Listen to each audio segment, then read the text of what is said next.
Hello दोस्तों, स्वागत है आप सभी का अपना YouTube channel glorious study point में।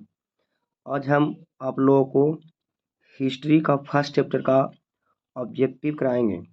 तो पहला नंबर प्रश्न है कि इटली एवं जर्मनी वर्तमान में किस महादेश के अंतर्गत आते हैं। तो इसका राइट आंसर होगा यूरोप। यानी इटली एवं जर्मनी वर्तमान में यूरोप महादेश के अंतर्गत आते हैं। तो प्रश्न नंबर 2 की ओर चलेंगे कि फ्रांस में किस शासक वंश की पूर्ण स्थापना वियना कांग्रेस द्वारा की गई थी। ऑप्शन ए में है हैब्सबर्ग, बी में ओलिया वंश, सी में बुर्बो वंश, डी में जॉर्ज शाही। तो इसका राइट आंसर होगा बुर्बो वंश। ठीक है। प्रश्न नंबर 3 की ओर चलेंगे। मेजनी का संबंध किस संगठन से था। ऑप्शन ए में लाल सेना, बी में कार्बोनरी, सी में फिलिक हेटारिया, डी में डाइट। तो इसका राइट आंसर होगा मेजनी का संबंध कार्बोनरी संगठन से था। तो प्रश्न नंबर 4 की ओर है इटली एवं जर्मनी के एकीकरण के विरुद्ध कौन था। तो इटली और जर्मनी के विरुद्ध बताइए आप लोग कमेंट में। तो इसका राइट आंसर होगा जाकर के ऑस्ट्रिया। यानी इटली और जर्मनी के एकीकरण के विरुद्ध कौन सा था, तो ऑस्ट्रिया था। प्रश्न नंबर 5, काउंट काबूर को विक्टर इमैनुअल ने किस पद पर नियुक्त किया था। ऑप्शन ए में सेनापति, बी में फ्रांस में राजदूत, सी में प्रधानमंत्री, डी में गृह मंत्री। तो 5 का राइट आंसर होगा प्रधानमंत्री पद पर। यानी काउंट काबूर को विक्टर इमैनुअल ने प्रधानमंत्री के पद पर नियुक्त किया था। प्रश्न नंबर 6, गैरिबाल्डी पेशे से क्या था। ऑप्शन ए में सिपाही, बी में किसान, सी में जमींदार, डी में नाविक। तो 6 का राइट आंसर का क्या होगा बताइए। तो गैरिबाल्डी पेशे से क्या था, नाविक। ठीक है। प्रश्न नंबर 7 की ओर चलेंगे। जर्मन राइन राज का निर्माण किसने किया था। तो जर्मन राइन राज का निर्माण नेपोलियन बोनापार्ट ने किया था। तो प्रश्न नंबर 7 की ओर चलेंगे। प्रश्न नंबर 7 है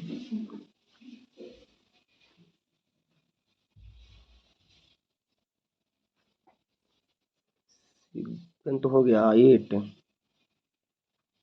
प्रश्न नंबर 8, जालवेरिंग एक संस्था थी। जालवेरिन एक संस्था थी किसका। ऑप्शन ए में क्रांतिकारियों की, बी में व्यापारियों की, सी में विद्वानों की और डी में पादरी सामंतों की। तो 8 का राइट आंसर होगा व्यापारियों की। 9 नंबर में है रक्त एवं लौह की नीति का अवलंबन किसने किया था। तो रक्त एवं लौह की नीति का अवलंबन बिस्मार्क ने किया था। प्रश्न नंबर 10, फ्रैंकफर्ट की संधि कब हुई थी। तो फ्रैंकफर्ट की संधि हुआ था 1871 ईस्वी में। कब हुआ था, 1871 में। प्रश्न नंबर 11, यूरोप वासियों के लिए किस देश का साहित्य एवं ज्ञान विज्ञान प्रेरणा स्रोत रहा। ऑप्शन ए में जर्मनी, बी में यूनान, सी में तुर्की, डी में इंग्लैंड। तो 11 का राइट आंसर होगा यूनान। यूरोप वासियों के लिए किस देश का साहित्य एवं ज्ञान विज्ञान प्रेरणा स्रोत रहा, तो यूनान के। 12 नंबर में 1829 ईस्वी की एड्रियानोपल की संधि किस देश के साथ हुआ था। ठीक है। तो 1829 ईस्वी में एड्रियानोपल की संधि हुआ था जाकर के तुर्की के साथ। अब यहाँ पर रिक्त स्थानों को पूर्ति करना है। तो देखिए निम्नलिखित में रिक्त स्थानों को भरें। देखिए यहाँ कहता है कि डॉट डॉट के युद्ध में एक ही महाशक्ति के पतन पर दूसरी यूरोपीय महाशक्ति जर्मनी का जन्म हुआ। तो यहाँ पर क्या भराएगा, तो यहाँ पर सेडान भराएगा। क्या भराएगा, सेडान। ठीक है। यानी सेडान के युद्ध में ही एक महाशक्ति के पतन पर दूसरी महाशक्ति जर्मनी का जन्म हुआ था। तो प्रश्न नंबर 2 में है कि सेडोवा का युद्ध किसके बीच हुआ था। ठीक है। तो सेडोवा का युद्ध हुआ था ऑस्ट्रिया और पर्सा के बीच। ऑस्ट्रिया और पर्सा के बीच क्या भराएगा। तो सेडोवा का युद्ध हुआ था ऑस्ट्रिया और पर्सा के बीच हुआ था। ठीक है। तो प्रश्न नंबर 3 की ओर चलेंगे। प्रश्न नंबर 3 कहता है कि 1848 ईस्वी की फ्रांसीसी क्रांति ने किस युग का अंत कर दिया था। तो 1848 ईस्वी की फ्रांसीसी क्रांति ने पुरातन युग की अंत किया था। किसका किया था, पुरातन युग। पुरातन युग की अंत कर दिया था। तो 3 हो गया। 1848 ईस्वी की फ्रांसीसी क्रांति ने पुरातन युग का अंत कर दिया था। तो प्रश्न नंबर 4 की ओर चलेंगे। वेटिकन सिटी के राजमहल जहाँ कौन रहते थे? जो इटली के डॉट डॉट डॉट से बचा।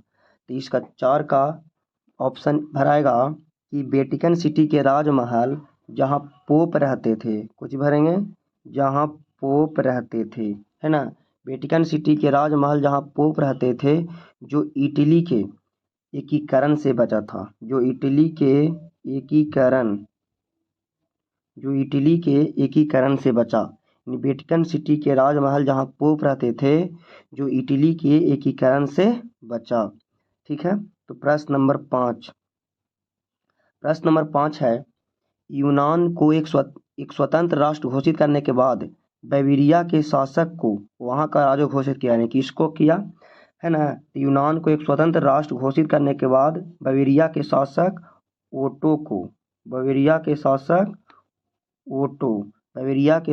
ओटो को वहाँ का राजा घोषित किया। ठीक है। तो प्रश्न नंबर 6 की ओर चलते हैं।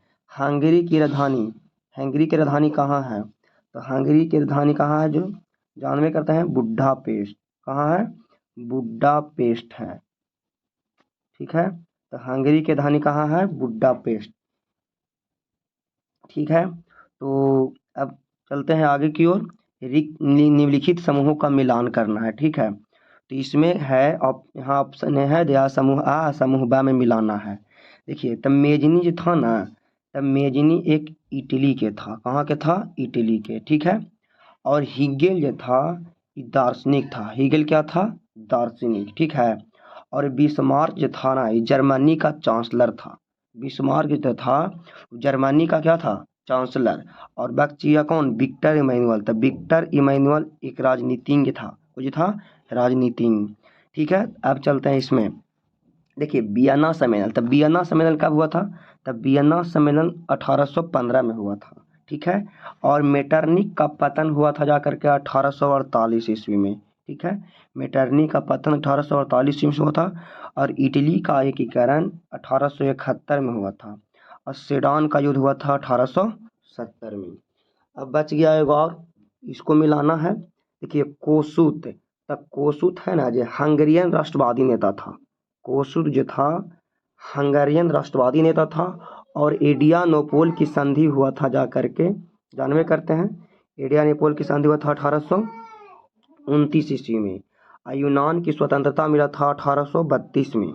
और पोलैंड में आंदोलन हुआ था 1863 में। इन फर्स्ट चैप्टर का जितना भी ऑब्जेक्टिव था वो क्लियर हो गया। अगले दिन दूसरा चैप्टर से जितना भी ऑब्जेक्टिव रहेगा उसको क्लियर करेंगे। और सब्सक्राइब करना ना भूलें। थैंक्स।